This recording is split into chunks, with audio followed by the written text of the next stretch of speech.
അന്വേഷണത്തിൽ ആദ്യമായിട്ട് ഇന്ത്യയിൽ നിന്ന് ഒരു ബ്ലൈൻഡ് ആയിട്ടുള്ള വ്യക്തി പോയി, ഒരു കായികതാരം പോയി. ആദ്യത്തെ അറ്റംപ്റ്റിൽ തന്നെ ബ്രോൺസ് മെഡൽ മേടിച്ച് ഇന്ത്യക്കും കേരളത്തിനും അഭിമാനമാകുന്ന ഒരു സാധ്യത ഉണ്ടായിട്ടുണ്ടായിരുന്നു. സോ അത്തരം സാഹചര്യത്തിൽ രണ്ട് കാര്യങ്ങളിൽ എനിക്ക് മുന്നോട്ട് ആ ഒരു അവാർഡാണ് എന്നെ എത്തിച്ചിരിക്കുന്നത്. രണ്ട് കാര്യങ്ങളാണ് പ്രത്യേകിച്ച് ഡിസബിലിറ്റി കമ്മ്യൂണിറ്റിക്ക് വേണ്ടി പറയാനുള്ളത്. ഒന്ന്, കായിക മേഖല അല്ലെങ്കിൽ വിദ്യാഭ്യാസ മേഖല പോലുള്ള പല മേഖലകളിലും പലതരത്തിലുള്ള വിവേചനങ്ങൾ ഇപ്പോഴും വളരെയധികം അനുഭവിച്ചുകൊണ്ടിരിക്കുന്നുണ്ട്. അതിൽ കായികത്തിൽ പ്രത്യേകിച്ചും നമ്മുടെ വയനാട് ജില്ലയിൽ മിനിമണിയെ പോലെയുള്ള അല്ലെങ്കിൽ മറ്റു സ്പോർട്സ് താരങ്ങൾ മുന്നോട്ട് വന്നപ്പോൾ ഒരുപാട് പരിഗണനയും അർഹതയൊക്കെ കണ്ടു. പക്ഷെ അത് ഒരു ഡിസബിലിറ്റി കമ്മ്യൂണിറ്റിയിൽ നിന്ന് വന്നപ്പോൾ കാണാൻ കഴിഞ്ഞില്ല. അപ്പോൾ ഒരു തുല്യമായ അർഹത അതിൽ നിന്നുള്ള അംഗീകാരങ്ങളിൽ കണ്ടില്ല. അതിൽ അല്പ സങ്കടമുണ്ട്. പക്ഷേ മറ്റു പല കാര്യങ്ങളിൽ ഗവൺമെൻറ് ചെയ്യുന്ന കാര്യങ്ങളിൽ ഒരുപാട് സന്തോഷമുണ്ട്. അപ്പോൾ ഈ ഒരു സ്പോർട്സ് മേഖലയിലും ഞങ്ങളോട് അർഹിക്കുന്ന പരിഗണന തരണമെന്ന് അഭ്യർത്ഥിക്കുന്നു. ഏറ്റവും വിദഗ്ധ ചികിത്സ, ചെറുതിന് താഴെ ലഭിക്കുന്ന ചികിത്സ സംവിധാനങ്ങൾ വയനാട്ടിൽ ലഭിക്കണം എന്നുള്ളതാണ്. ഈ ഒരു പരിമിതി കാരണം എത്രയോ ജീവനുകൾ നഷ്ടപ്പെടുകയും എത്രയോ ജനങ്ങൾ തീര രോഗികളായി മാറുകയും ചെയ്യുന്ന സാഹചര്യത്തിൽ ഏതൊക്കെ രോഗങ്ങൾക്ക് ഏതൊക്കെ ചികിത്സാ ക്രമങ്ങൾ ഏറ്റവും അടിയന്തരമായി ഇവിടെ കൊണ്ടുവരണം എന്ന് തിരിച്ചറിയുകയും അതിനാവശ്യമായിട്ടുള്ള ക്രമീകരണങ്ങളുമായി സർക്കാർ മുന്നോട്ട് പോകണമെന്ന് അഭ്യർത്ഥിക്കുകയാണ്. ട്രോമ വർദ്ധിച്ചു വരുന്ന അപകടങ്ങൾ കാരണം പലർക്കും മരണം വരെ സംഭവിക്കാൻ ഇടയാക്കുന്നു. വയനാട്ടിൽ മതിയായ സർക്കാർ മേഖലയിൽ ചികിത്സാ സംവിധാനങ്ങളില്ല. ട്രോമ കെയറിനെ ലക്ഷ്യം വെച്ചുകൊണ്ടുള്ള ഏറ്റവും ഉന്നതമായിട്ടുള്ള ചികിത്സ ലഭിക്കാൻ ആവശ്യമായിട്ടുള്ള ഇൻഫ്രാസ്ട്രക്ചർ ഇവിടെ കൊണ്ടുവരികയായിരുന്നു. മറ്റൊന്ന്, കാർഡിയോവാസ്കുലർ കെയർ നൽകുവാൻ വയനാട് മെഡിക്കൽ കോളേജിൽ അടുത്ത ദിവസം തന്നെ ആൻജിയോപ്ലാസ്റ്റി മുതലായ ചികിത്സകൾ ആരംഭിക്കുന്നതാണ് എന്ന് ഞാൻ മനസ്സിലാക്കുന്നു. അതോടൊപ്പം തന്നെ ആ മേഖലയെ വികസിപ്പിച്ചെടുക്കുകയും കാർഡിയോവാസ്കുലർ സർജറിക്ക് പോലും ആവശ്യമായിട്ടുള്ള സജ്ജീകരണങ്ങൾ ഒരുക്കുകയും ചെയ്യണമെന്ന് ഞാൻ അഭ്യർത്ഥിക്കുകയാണ്. പറയാൻ വന്നിരിക്കുന്നത് ആദിവാസികളും ചെട്ടി സമൂഹവും ഉൾപ്പെടെ 25% വരുന്ന ജനതയുടെ ബേസിക് ആയിട്ടുള്ള ഇഷ്യൂ ആണ് വയനാട്ടിലെ സിക്കിൾ സെൽ അനീമിയ എന്നത്. അപ്പോൾ നമ്മൾക്ക് ഇപ്പോൾ ആയുർവേദത്തിലാണെങ്കിൽ ഒരു യൂണിറ്റ് 90കളുടെ അവസാനത്തിൽ തന്നെ ആരംഭിച്ചു കഴിഞ്ഞിട്ടുണ്ട്. അത് അവർ നടത്തിക്കൊണ്ട് പോകുന്നുമുണ്ട്. പക്ഷേ ഈ 1080 രോഗികളെയാണ് ഇപ്പോൾ ആരോഗ്യവകുപ്പ് കണ്ടെത്തിയിരിക്കുന്നത്. അവർക്ക് സത്യം പറഞ്ഞാൽ മാനന്തവാടി മെഡിക്കൽ കോളേജിൽ ഒരു യൂണിറ്റ് ആവശ്യമാണ്. അവർക്ക് സ്പെഷ്യൽ യൂണിറ്റ് ആവശ്യമാണ്. ഞാൻ ഇന്നലെ പോലെ ആശുപത്രി കിടന്നിരുന്ന് വന്ന ആളാണ്. അപ്പോൾ ഞങ്ങൾക്ക് ഇപ്പോൾ ഒരു നല്ലൊരു ടീം നമുക്കിവിടെ ആരോഗ്യ വകുപ്പിലുണ്ട്. അവരെ ഉപയോഗിച്ചുകൊണ്ട് ഞങ്ങൾക്ക് സിക്കിൾ സെൽ അനീമിയക്കായിട്ടൊരു യൂണിറ്റ് തരണം എന്ന് പറയുകയാണ്.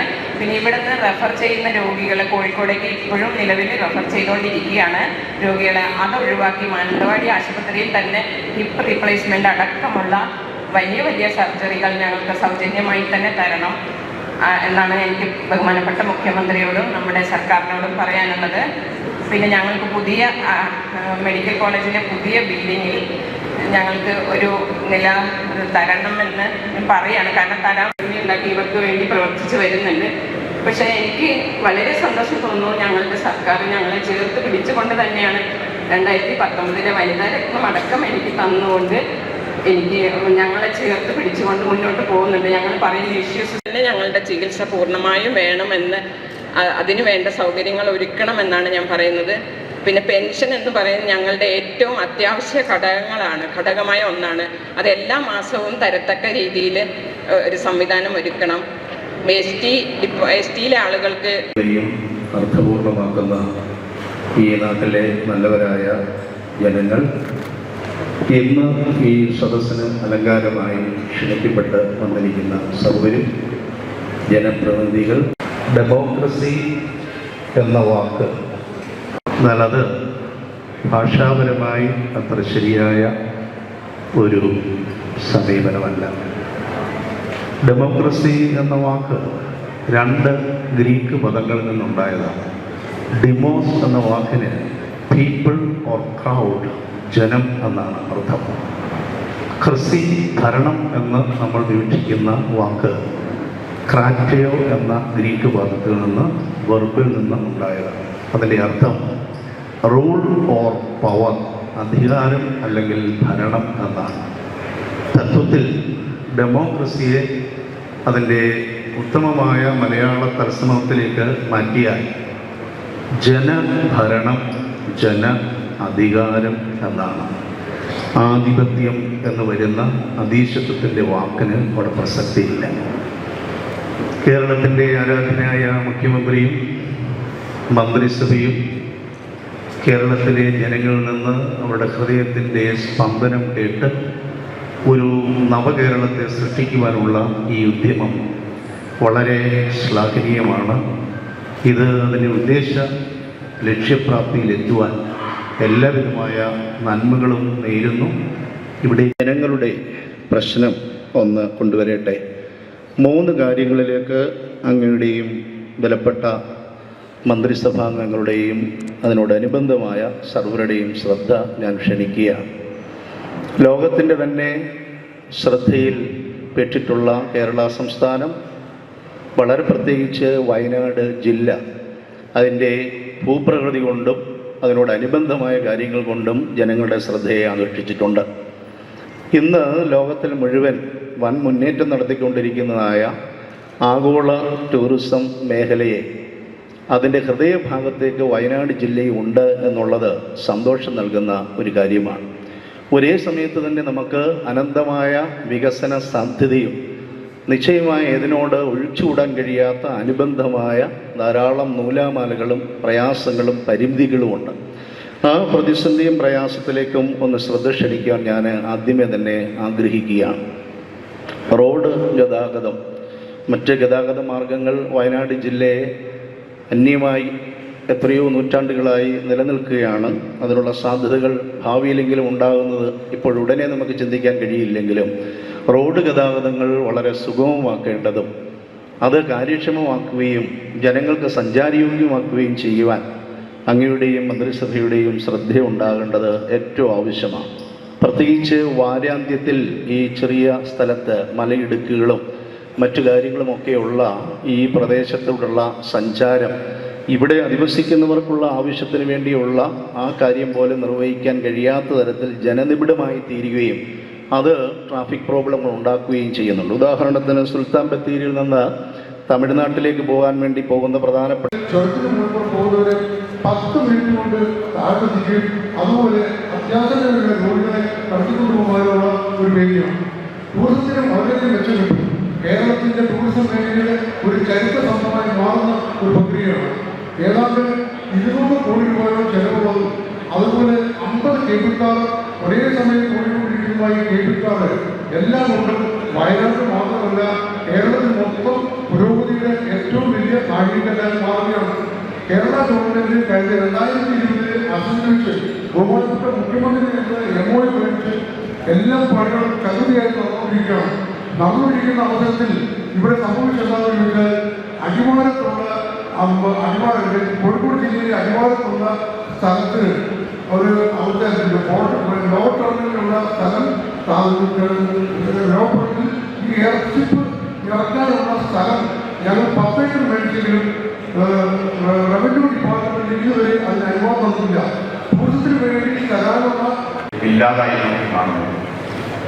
ബാക്കിയുള്ള പഞ്ചായത്തുകളൊക്കെ രൂക്ഷമായ വന്യമൃഗശല്യം ഉണ്ടാവുകയാണ്.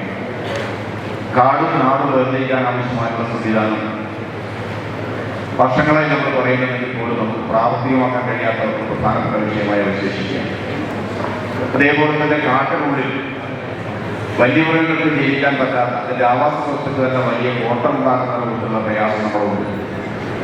അധിനിവേശ സസ്യങ്ങൾ മഞ്ഞക്കുള്ള പോലുള്ള വളരെ പ്രധാനപ്പെട്ട കാടിനെ ആകെ വിഴുങ്ങാൻ പോകുന്ന രൂപത്തിലുള്ള വലിയ രൂപത്തിലുള്ള പ്രയാസം അങ്ങനെ നമ്മളെ കാടുകളിൽ പടർന്നു വരുന്നതായി നമുക്ക് കാണാൻ പറ്റും.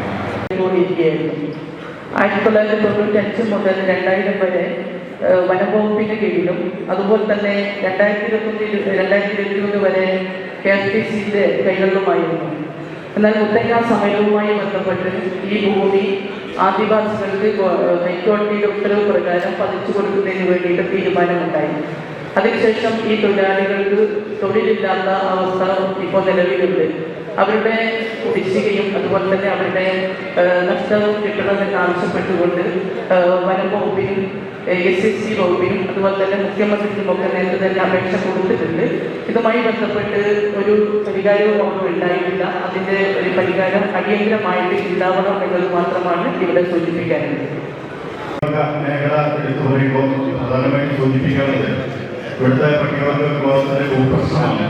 അതിനെ ജില്ലയിൽ നിന്ന് വിവിധ പ്രദേശങ്ങളിലായി നിരവധി കുടുംബങ്ങൾ ഉള്ളിലെട്ടി പ്ലാസ്റ്റിക് ഷെഡ് ഷീറ്റ് മറിച്ച് താമസിക്കുന്ന കുടുംബങ്ങളുണ്ട്. അവരുടെ പ്രശ്നങ്ങളെ അടിയന്തരമായി പരിഹരിക്കുന്നതിനുള്ള ഇടപെടലുണ്ടാകുമെന്നാണ് ഒന്നാമത് സൂചിപ്പിക്കുന്നത്. രണ്ടാമത് നമ്മൾ ഈ കാണുന്നതിന് നിയമമുണ്ട്, പക്ഷെ അത് അടിയന്തരമായി പരിഹരിക്കുന്നതിന് കഴിയാത്ത സാഹചര്യമുണ്ട്. ഇതിന് വയനാട് ജില്ല കേന്ദ്രീകരിച്ച് ജില്ലാ ട്രാൻസ്ജെൻഡേഴ്സിനെ ചേർത്ത് പിടിച്ചുകൊണ്ട് ഒരുപാട് നല്ല കാര്യങ്ങൾ, ട്രാൻസ്ജെൻഡേഴ്സിന് മാത്രമല്ല ഒരുപാട് നല്ല കാര്യങ്ങൾ ജാതി മതമല്ലാതെ ഏതൊരു പാർട്ടിയും അല്ലാതെ നോക്കാതെ എല്ലാവരും ഒരുപോലെ കാണുന്ന നമ്മുടെ മുഖ്യമന്ത്രിക്ക് വയനാട് ജില്ലാ സെക്രട്ടറി രാജ്യമായ വലിയൊരു നന്ദി, നമസ്കാരം. പ്രത്യേകിച്ച് പറയാനുള്ളത് ഞങ്ങൾക്ക് താമസിക്കാൻ വീടുകൾ വളരെ ബുദ്ധിമുട്ടിലാണ്.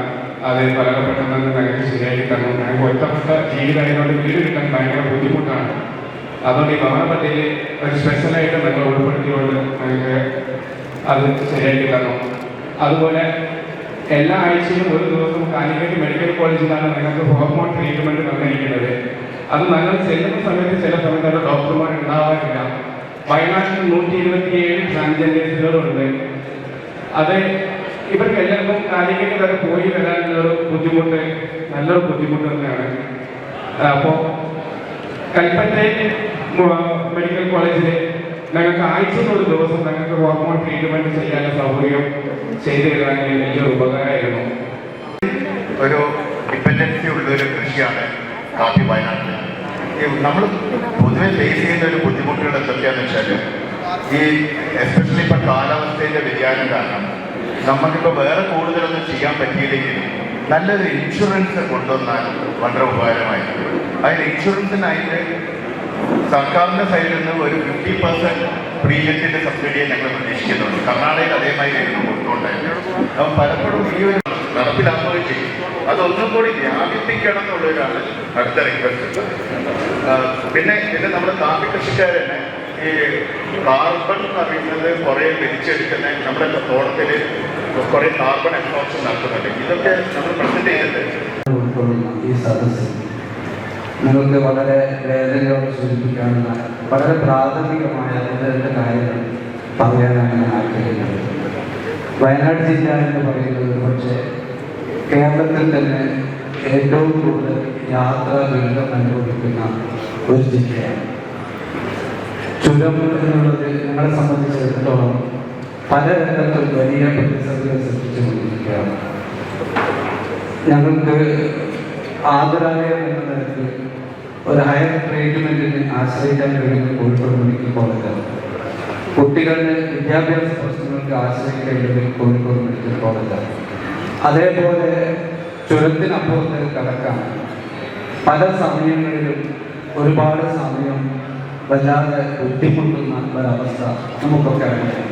വയനാട്ടിൽ ജീവിക്കുന്ന ആളുകൾ, നിരന്തരം കോഴിക്കോട് മറ്റ് ജില്ലകളുമായി ബന്ധപ്പെടുന്ന ആളുകൾക്ക് ഈ വിഷയങ്ങൾ വളരെ സമയം പോകുന്ന സംഘർഷമുണ്ടാക്കുന്ന ഒരു പ്രശ്നമാണ്. മറ്റൊരു കാര്യം മാത്രം പറഞ്ഞ് ഞാൻ അവസാനിപ്പിക്കാം. ഈ കഴിഞ്ഞ ഏപ്രിൽ എൻ്റെ ഒരു സുഹൃത്തിൻ്റെ കുട്ടിയെ അവരുടെ പ്രശ്നങ്ങൾ പഠിച്ച് പരിഹാരം കാണാൻ വേണ്ടി ഇതുപോലെ ഒരുപാട് സ്ഥലത്തേക്ക് ഇറങ്ങി വന്ന ഇങ്ങനത്തെ ഒരു സംഭവം, ഒരു മൊബൈൽ ക്യാബിനറ്റ് ലോകത്ത് ആദ്യമായിട്ടാണ്. തികച്ചും മാതൃകാപരമാണ്. ഇതുപോലെ പല വ്യത്യസ്തമായ സംഭവങ്ങൾ ബഹുമാനപ്പെട്ട മുഖ്യമന്ത്രി നടപ്പിലാക്കിയിട്ടുണ്ട്. എന്നെ പ്രത്യേകം ആകർഷിച്ചത് ജനങ്ങളുടെ നന്മയ്ക്കായി എന്തു തന്നെ പ്രോജക്റ്റ് ആണെങ്കിലും അതെന്തൊക്കെ പ്രശ്നങ്ങളുണ്ടെങ്കിലും ശക്തമായി ധൈര്യത്തോടുകൂടെ ആ ചങ്കുറ്റത്തിൽ അതിനൊപ്പം നിൽക്കുന്ന കാഴ്ചയാണ് എന്നെ ആകർഷിച്ചിട്ടുള്ളത്. അതുകൊണ്ട് ബഹുമാനപ്പെട്ട മുഖ്യമന്ത്രി ഒരു ഹീറോ ആണ്, ഒരു സീറോ അല്ല എന്നതാണ് ആദ്യമായിട്ട് പറയാനുള്ളത്. പിന്നെ ഇവിടെ വയനാട് മേപ്പാടിയിൽ ഞാനൊരു 1000 ഏക്കർ ഭൂമി വാങ്ങിയിട്ടുണ്ട്. അതിൽ നേരിട്ട് ഒരു 1000 പേർക്ക് ജോലി ലഭിക്കാവുന്നതും ഇൻഡയറക്ട്ലി ഒരു 2000 പേർക്ക് ജോലി ലഭിക്കാവുന്നതുമായ ഒരു പ്രോജക്റ്റാണ്. ടൂറിസമാണ് പ്രധാന വിഷയം. കേരളത്തിൻ്റെ GDP 40% വരെ എത്തിക്കാൻ സാധിക്കുമെന്നാണ് എൻ്റെ പഠനം. അവിടെ ഒരു എയർ സ്ട്രിപ്പിന് വേണ്ടിയിട്ടുള്ള പ്രോജക്റ്റ് സബ്മിറ്റ് ചെയ്തിട്ടുണ്ട്. അത് വന്നാൽ ലോകം മുഴുവൻ അവിടെ കണക്ട് ചെയ്യാൻ സാധിക്കും. അതിനുവേണ്ടി 200 ഏക്കർ സ്ഥലം നൽകാൻ സൗജന്യമായിട്ട് ഞാൻ തയ്യാറാണ്. ഡോക്ടർ സ്വാമിനാഥൻ്റെ ഫൗണ്ടേഷനുമായി ബന്ധപ്പെട്ട് അവിടെ ഒരു അഗ്രി ടൂറിസം ഒരു മ്യൂസിയം സ്ഥാപിക്കാൻ ആഗ്രഹിക്കുന്നു. അതിനുവേണ്ടി ഒരു 25 ഏക്കർ സ്ഥലം സൗജന്യമായിട്ട് നൽകാൻ അതിനുവേണ്ടി സംസാരിച്ചു വരികയാണ്. അതിനും ബന്ധപ്പെട്ട പെർമിഷനുകൾ ഗവൺമെൻറ്റിൻ്റെ ഭാഗത്തുനിന്ന് ഉണ്ടാവണമെന്ന് അഭ്യർത്ഥിക്കുന്നു. സ്റ്റുഡൻസിനും അല്ലാത്തവർക്കൊക്കെ അവിടെ വന്ന് കൃഷി പഠിക്കാനും അത് സംബന്ധമായി അവിടെ സൗജന്യമായി താമസിച്ച് കൃഷി ചെയ്യാനും അതുമായിട്ട് ബന്ധപ്പെട്ട ഒരുപാട് R&D റിസർച്ച് ആൻഡ് ഡെവലപ്മെൻ്റ് ഒക്കെ നടത്താനുള്ള ഒരു സൗകര്യമാണ്, പ്രത്യേകിച്ച് വയനാട് കൃഷിയുമായി ബന്ധപ്പെട്ട് കിടക്കുന്നതുകൊണ്ട്. പിന്നെ അവിടെ India's the biggest resort and entertainment പാർക്കാണ് നമ്മൾ വിഭാവനം ചെയ്യുന്നത്. ദിവസം ഒരു 10,000 പേരെങ്കിലും ആ ഭൂമിയിൽ വരാനുള്ള തരത്തിൽ ലോകത്തുള്ള പല രാജ്യങ്ങളുമായിട്ട് ടൂറിസം ഇവിടെ കൊണ്ടുവരാൻ വേണ്ടി പ്രവർത്തിച്ചു കൊണ്ടിരിക്കുകയാണ്. അതുപോലെ അനന്ത സാധ്യതകളാണ്. മഡ് ഹൗസ്, വുഡ് ഹൗസ് എന്ന് തുടങ്ങി നേച്ചുറലായിട്ടുള്ള കോൺക്രീറ്റ് ജംഗിളല്ല നമുക്ക് വേണ്ടത്, ഫോറിനേഴ്സിനൊക്കെ വേണ്ടത്. അത്തരത്തിലുള്ള സംവിധാനങ്ങളാണ് അവിടെ കൊണ്ടുവരുന്നത്. ഇപ്പോൾ വയനാട്ടിന് ടൂറിസം വളരെ അനുയോജ്യമാണ്. പ്രത്യേകിച്ച് റിയാസ് മിനിസ്റ്റർ, ടൂറിസം മിനിസ്റ്ററൊക്കെ അതിനുവേണ്ടി ഇൻവെസ്റ്റേഴ്സ് മീറ്റ് സംഘടിപ്പിച്ചു. അവിടെ 3000 കോടി രൂപയുടെ പ്രോജക്റ്റാണ് വയനാടിന് വേണ്ടി വെച്ചിട്ടുള്ളത്. സിംഗിൾ വിൻഡോ സംവിധാനം നടപ്പിലാക്കണം. 5-6 വർഷം കാത്തിരുന്നാൽ പ്രോജക്റ്റ് പലിശയും കൂട്ടുപലിശയൊക്കെ ആയിട്ട് നഷ്ടത്തിലാവും. പിന്നെ തുറന്നാലും അത് വിജയിക്കില്ല എന്ന വസ്തുത എല്ലാവർക്കും അറിയുന്നതാണ്. അതുകൊണ്ട് തീർച്ചയായിട്ടും ഇപ്രാവശ്യം വളരെ പ്രതീക്ഷയിലാണ് എല്ലാവരും ഉള്ളത്. വളരെ മുഖ്യമന്ത്രിയും മറ്റ് മന്ത്രിമാരടക്കം അതിനൊക്കെ വളരെ വ്യത്യസ്തമായ നിലപാട് സ്വീകരിച്ച് മുമ്പോട്ട് പോയിക്കൊണ്ടിരിക്കുന്നു എന്നതിൽ അതിയായ സന്തോഷമുണ്ട്. ഇവിടെ മറ്റു മന്ത്രിമാരൊക്കെ ഉണ്ട്, ഓരോരുത്തരെയും എടുത്തു പറയാൻ ഞാൻ ആഗ്രഹിക്കുന്നില്ല, അതിനുള്ള സമയമില്ല, എനിക്കല്ല, നിങ്ങളുടെ വിലപ്പെട്ട സമയം കളയുന്നില്ല. അതുകൊണ്ട് ചുരുക്കുന്നു. Thank you very much. ഞാൻ ഇത് പറയുമ്പോൾ എനിക്ക് പ്രത്യേക പാർട്ടി കാര്യങ്ങളൊന്നുമില്ല. ഞാൻ ഇതുവരെ വോട്ട് ചെയ്തിട്ടില്ല, പ്രത്യേക ഒരു പാർട്ടിയില്ല. ജാതി, മനുഷ്യജാതി, മതം, സ്നേഹമതം, ഇത്രയേ ഉള്ളൂ. അതുകൊണ്ട് നല്ലത് ആര് ചെയ്താലും എടുത്തു പറയും എന്നതുകൊണ്ട് പറഞ്ഞു എന്നുള്ളൂ. ഇങ്ങനെ എടുത്തു പറയുമ്പോൾ വേറെ ഒന്നും തോന്നണ്ട. സോ എൻ്റെ മുദ്രാവാക്യം conquer the world with love. സ്നേഹം കൊണ്ട് ലോകം കീഴടക്കുക. So conquer the world with love. Love you everybody. Your own vote. Thank you.